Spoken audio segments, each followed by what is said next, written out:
Our world is a shared experience, fractured by individual perspectives, yours and mine. Imagine if we could all understand each other. When I first started my career in magic, I was doing a lot of performing in restaurants, table-to-table card tricks, coin tricks, sleight of hand, and woo. You got a good seat for this. And this one night, I was on fire. I remember it. I was fast and funny. My moves were perfect. I was unstoppable. And I sauntered up to this one table, an elderly man and his wife, and I said, "Folks, would you like to see some magic?" And the man looked at me and he said, "Sir, I would love to see some magic, but I can't. Unfortunately, I'm blind." And I looked at him, really looked at him for the first time, and it was so clear he was blind. His eyes were glazed. He wasn't really looking at me. Anybody would have known he was blind, but I was so wrapped up in my evening, so lost in my world, I wasn't looking at him. I just saw two generic people, and I launched into my show. And I stood there, embarrassed, and that word was ringing in my ears, blind, blind, blind. And I had no choice. I said, "I'm sorry, I didn't know. I don't have anything I can do for you, but if you come back again sometime, I promise I'll have some sort of magic I can share with you." He said, "I'll hold you to that," and I went on with my night. A few weeks later, they came back in. I recognized them immediately, and I panicked. I had completely forgotten about it.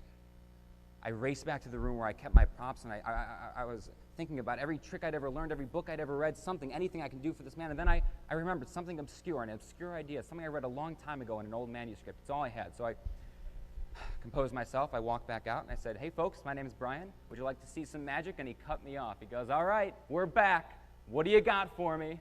With a big smile on his face. So I asked his wife, "May I sit next to you?" And she said, "Sure." So I sat down, and I said, "Ed," his name was Ed. I said, "Ed, do you trust your wife?" He said, "Sometimes." I said, "Will you trust her now?" He said, "Sure." So I took out a pack of playing cards, gave them to her, and said, "Mix the cards, make sure there's no special markings on them." She said, "No, they're fine." I took Ed's hand, and I said, "I'm going to place a card in your hand. Do you think this is a red card or a black card?" And he said, "Red." And he was right. Put the next card, and he said, "Red." He was right again. I put the next one, and he said, "Black." Again, correct. His wife is getting skeptical at this point, and we keep going. Red, red, black, black, red. He's getting all of them right. Red, black, red, faster, black, black, black, red through the whole deck, black, black, red. Every single one of them right at the end of it. Ed is laughing. He's howling. The whole restaurant is staring at us, and I turn, and his wife is weeping tears of joy. It was the most beautiful magic I had ever experienced. And a little bit later, I'm going to tell you how we did it. But the real secret of the trick, the real secret of magic, is understanding and taking on different perspectives, different points of view. So let's try an experiment with perspective. Would you guys like to see some magic? All right, let's try a little experiment here. This is one of the oldest illusions in magic. Here we go. Check that out for me. That's yes, please. Here we go. That's rope right there. You can check that out. And I've got some more over here. Here we go. One for you. Yes. There we go, and one for you. Make sure that's what it seems to be. Is it what it seems to be? Are you what you seem to be? I don't know what that means. That's good. I'll take that back. You look as confused as I do. Here we go. Take that. Yes, thank you. 1, 2, 3 pieces of rope. 3 pieces of rope, and they're all the same length. Yes? It's going to be a tough crowd, I can tell. You guys are going to have to believe me on this. I'll take the ends, and I hold them up. Now they look like they're the same length. The ends do. I didn't say it was a great illusion. It's going to be a tough crowd, I think. Here we go. I'll prove it to you. Here, watch. Yeah, oh, thank you. That's the big one right there. That's the medium one right there, and that's the small one right there. And there's too many things going on, so I'll get rid of one of the pieces of rope. It'll be easier to follow with only 2, won't it? Maybe I should just start over for you guys. Would that be a little bit simple? Yeah, sometimes the ends come off, which is a little unusual. I'll give you that, but I'll do that again just in case you missed it. There are people who think that this trick is all about the ends. That's not true. The middles, those come off too. Place the middles right here back on the rope. We're back in business, but you guys know this trick wasn't done with 1 piece of rope. It wasn't even done with 2 pieces. It was actually done with 2 of us watch Sesame Street. That was good. That's the big one right there. That's the medium one right there, and that's the small one right there. Can you guys tell which one's which from the beginning? Can you tell? See this one right here? This is the big one. You see, that's the big one. That's the medium one, and that's the small one, a little illusion to get things started. Well, thank you very much. Now, so what just happened there? Well, it seems that you and I had a very different experience, doesn't it? What did I see? I saw the moves, the sleight of hand, the juggling. You probably saw the ends of a rope jumping on and off, 3 different ropes changing length impossibly, violating all the laws of physics. Well, that's just what we saw. What did we feel? Well, you may have felt hopefully wonder, maybe amusement, perhaps frustration. I felt focus. These are 2 very different perspectives of the same experience. You see, magicians have a unique dilemma. The magician is the only person who cannot see the magic, because I know how the trick works. And that knowledge of the secret is a limiting perspective. So the magician must wholly and completely take on the point of view of the audience. We do this night after night, no matter who's out there, in order to create illusions. This is a technique called perspective taking. Perspective taking is the ability to see the world from the point of view of another person. It sounds simple in theory, but in practice it can be incredibly difficult to do. For instance, have you guys played around with one of these before? Aha, a few of you look excited. Most of you look angry just because I'm holding one. I feel flashbacks to childhood. Some of you started twitching when I took one out. I love the Rubik's Cube. They're actually easier to solve than you think they are.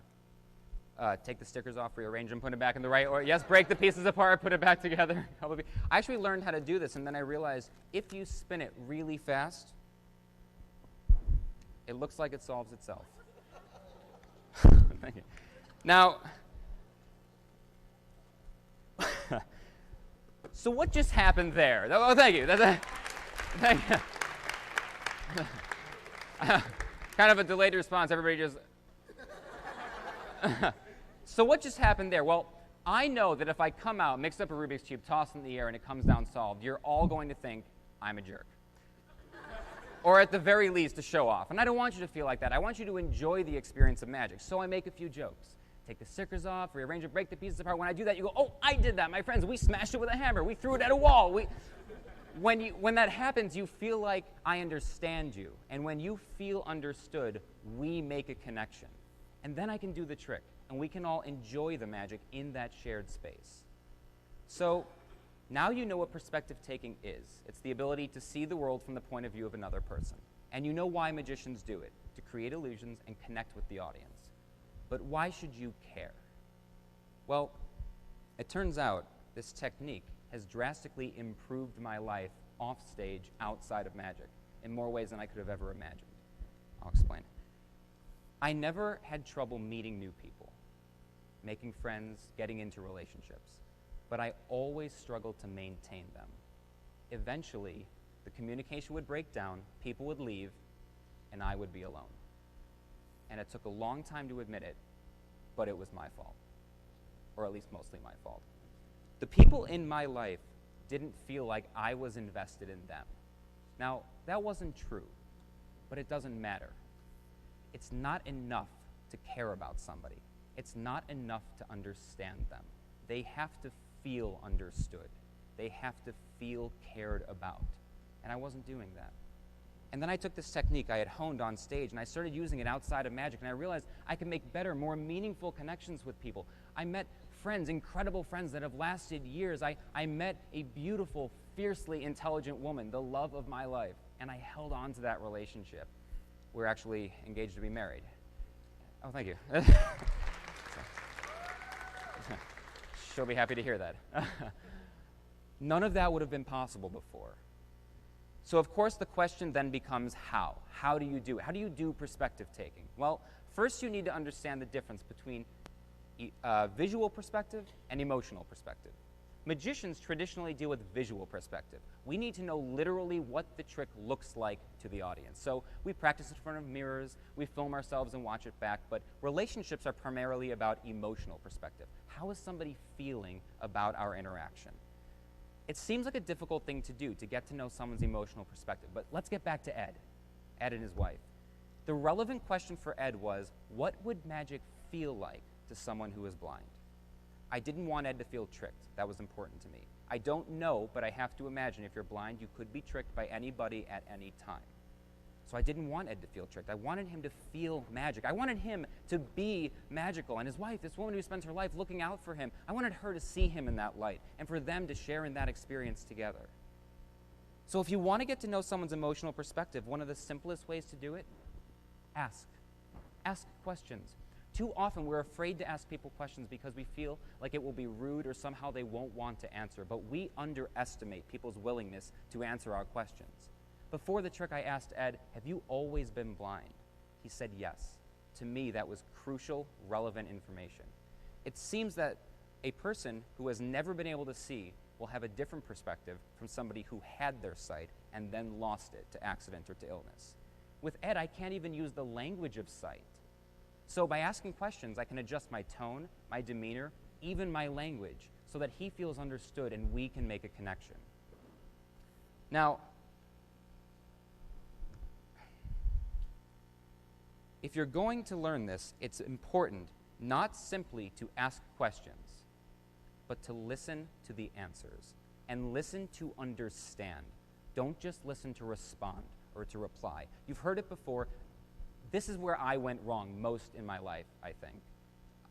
You've heard it before, and we're all guilty of it from time to time, but too often we listen to people only with the intention of coming up with something clever to say, so as soon as their lips stop moving, we can jump in and say our thing. We've all done it, we're all guilty of it, but I did this especially badly, and I think to the detriment of my relationships. Have you ever asked for somebody's name and instantly forgotten what it was? You know why we forget people's names? Because while they're telling us their name, we're thinking about how we're going to say ours. First name, last name, Mr. Miller, Brian, put out your hand. We're not listening. We're on our end of the conversation only. So you can start to learn this technique. Ask questions, listen to understand the answers. When you do that, I think you'll find you can make better, more meaningful connections with people, personally and professionally. It drastically improved my life, and I really believe it can improve yours. So, Ed. How did Ed, a blind man, see the cards? The answer, as in most great magic, was actually very simple.